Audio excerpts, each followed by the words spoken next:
Excellencies, ladies and gentlemen, dear colleagues.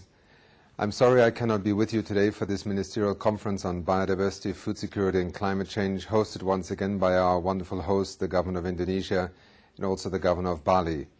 UNEP and the UN family have had many occasions to visit Indonesia and also the island of Bali with many international conferences and often with very fruitful outcomes. I hope this augurs well also for this ministerial conference, which brings together ministers of agriculture, ministers of environment and many experts in the range from biodiversity to climate change issues and also food security.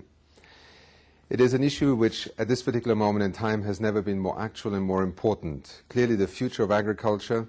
the future of our ability to feed 9 billion people on this planet, the future of our capacity and ability to address the issues of biodiversity loss, the implications of climate change on agriculture and food security, and most important perhaps of all, the ability of smallholder farmers and farming operations across the world to be able to cope with the changes and the expectations being levied upon them is central to this week's theme.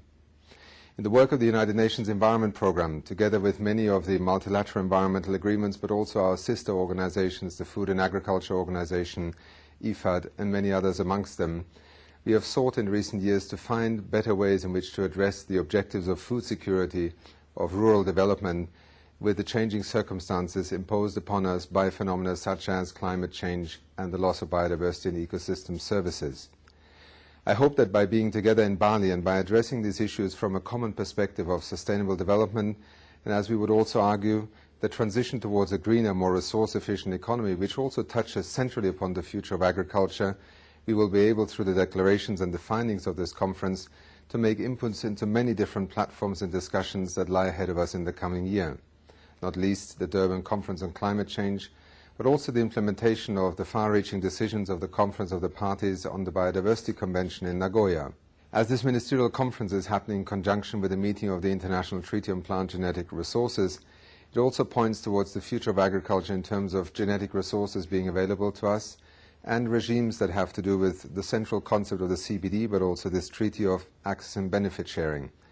Clearly, in a globalized marketplace and in a world economy that is increasingly dependent on genetic resources, on biodiversity, and also increasingly on places where we can grow food, these mechanisms and platforms for bringing economic actors together who can both look at the economic incentives but also at the sustainability parameters and paradigms that we have to address makes this conference particularly interesting.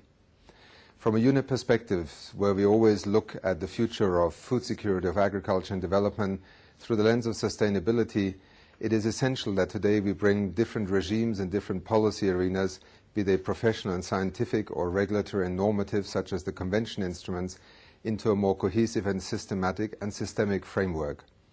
A systematic approach towards the future of agriculture that looks both at the pathways of science, at the economic marketplace and also the economic regulatory environment, such as access and benefit sharing regimes, clearly has major implications for the future of how farmers will respond to the policy signals, but also opportunities and threats. The challenge of climate change and also the associated loss of ecosystem services, the loss of biodiversity and genetic resources on our planet, is also making the future of agriculture much more precarious. We often underestimate the risks and also the pace with which these risks will begin to affect our options and choices already in the near future. We live in a time where agriculture has become a central part of the global marketplace, but it is also increasingly threatened by these developments that I just referred to. We are faced with a situation where modern agriculture today is at least in part responsible for the loss of fertile soils across the planet. Some estimate land degradation, loss of fertile and degraded lands, up to 1% of our total land cover. When we realize that it takes 10,000 years to create the kinds of humus and topsoils on which all our agriculture and indeed much of the biodiversity on this planet depends, it reminds us of how careless perhaps we have in the past been with trying to address the sustainability dimension of this resource use. Agriculture is also confronted by other spectra of scarcity, land just being one of them, water is another, and even in terms of some of the inputs that agriculture draws on today, be it phosphorus or be it nitrogen, either in terms of scarcity or its cumulative impact on our environment, clearly agriculture has to evolve. I hope that during your conference you will be able to try and bring these threads together to form a more unified perspective that both policymakers and also agricultural producers can follow. We live in a world that is currently under stress in terms of agricultural markets, price volatility,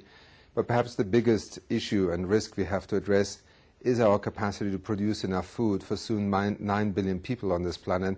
without eroding the very production base upon which we depend. From the perspective of UNEP, this meeting is extremely important as we also look in the context of sustainable development and the transition towards a green economy, how agriculture can evolve in terms of the science, the production models, the marketplaces, and the public policy arena that can either make farmers simply respond with a production and yield maximization approach, or enable farmers to be both custodians and managers of a sustainable resource on which all our nations depend. On behalf of our team here in Nairobi and our partners across the world who are trying to address these issues in an increasingly systemic way, I look forward to the conclusions of this meeting and also to the kinds of policy signals that may emerge out of Bali that can give us a sense of where the research and policy agenda has to move. We thank you once again for the privilege of being a co-host of this ministerial conference and hope that you will have very fruitful deliberations in Bali, this beautiful spot on our planet Earth. Thank you.